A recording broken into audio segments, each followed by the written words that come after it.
Does it seem like this presidential campaign has been going on for a long time? That's because it has. And it's starting to feel like there was never a time when this campaign was not going on, at least to me. And it seems like our country and our world are facing these huge, intractable problems, and we just can't find the solution to these problems. It just seems to be getting greater and greater. And we're constantly in search of solutions to these problems. And the political world, for all of its promises, always seems to disappoint us. So what are the solutions to all these problems? I think our readings today can help.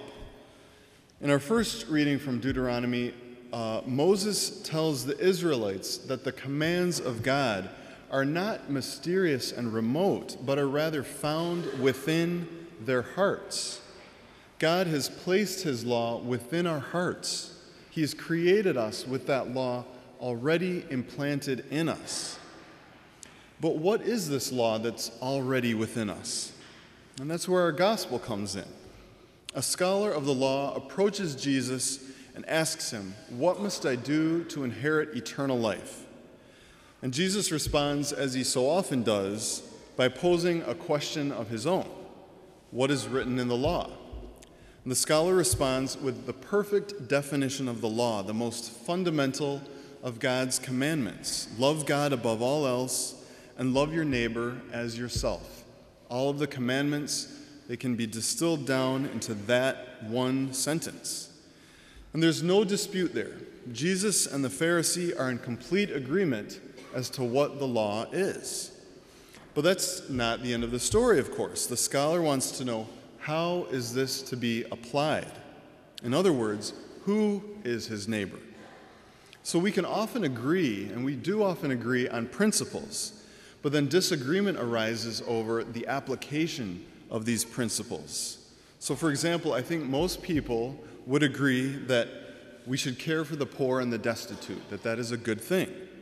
But where the difference arises is in how that should be done. How is caring for the poor and the destitute to be put into practice?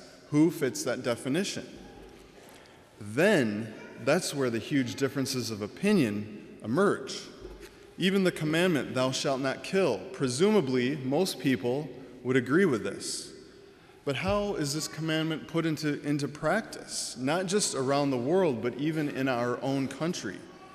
After all, the Supreme Court has again just declared abortion to be a constitutional right, even though our Constitution also says that life is our most fundamental right. So there's a difference, a big difference of opinion here in the application of this. And so between Jesus and the Pharisee, there's no dispute as to what the law says. But what does it mean? How is it to be applied to our daily lives? How is it to be lived out? God's commandments are not abstractions, but have practical applications to our lives. And they're not arbitrary. He doesn't give us these commandments just because he's God, and therefore he has the right to tell us what to do. No, everything he asks of us is for our own good. It's for our own human flourishing, both in this life and in the life to come. So the question arises as to who is one's neighbor. If we're supposed to treat our neighbor as ourselves in order to have eternal life, we need to figure out who our neighbor is. So, responding to the man's question, "Who is my neighbor?" Jesus, as usual, doesn't give a straightforward answer. He doesn't rattle off a dictionary definition of the word neighbor. He doesn't say neighbor, a person who lives next door. Even though that would be nice and easy, that's not how he answers. Instead, he responds with the parable of the Good Samaritan. So a couple points about this parable.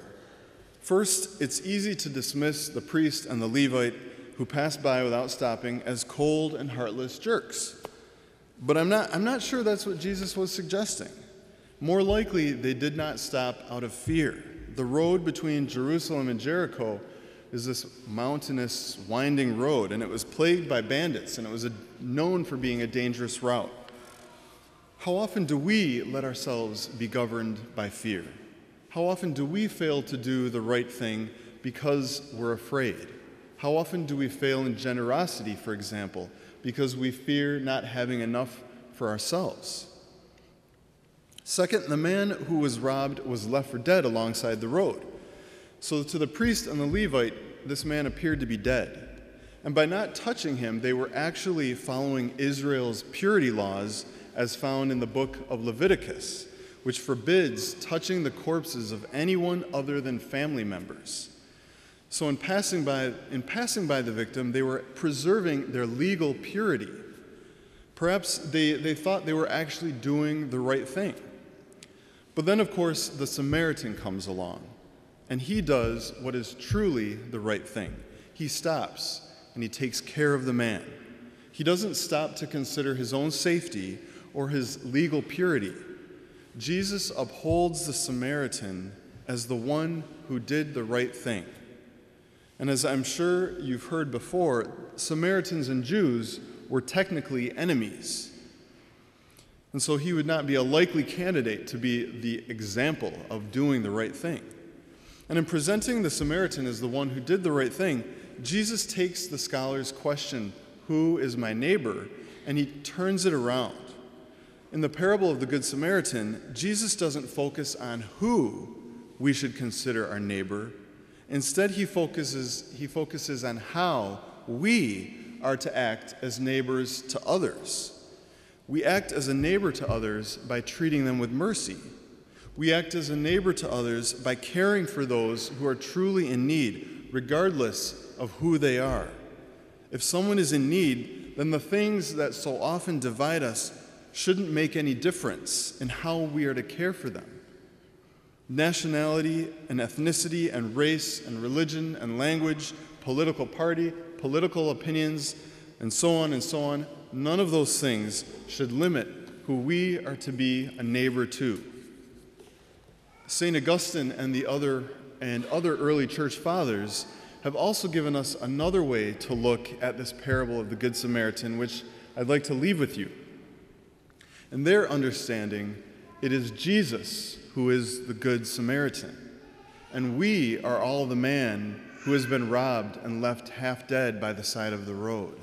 We have all been battered and wounded by sin, and without Jesus to come along, we would all just die by the side of the road. But Jesus comes along and he stops to care for us without concern for his own personal safety. He chose to die on the cross for us. He is not concerned about his legal purity. He is God, but he has chosen to become man. The priest and the Levite represent the old covenant, which was unable to save, unable to restore anyone to the life that had been robbed from them by sin. Jesus rescues us from death. He cares for us in our need. He brings us to the church to be healed by the sacraments. So we are called to be a neighbor to all. And Jesus Christ gives us the perfect model of how to be a neighbor to others, cleaning and bandaging their wounds, physical, emotional, spiritual, whatever they may be, leading them to the church, leading them to Christ. This is the law God has written in our hearts, the law of love. We have only to discover it within ourselves. And in this is found the solution, the only solution, to the many problems that beset our nation and our world, following the law of love. So let us go forward now to receive Jesus in the Eucharist, to let him heal us, and to follow his example.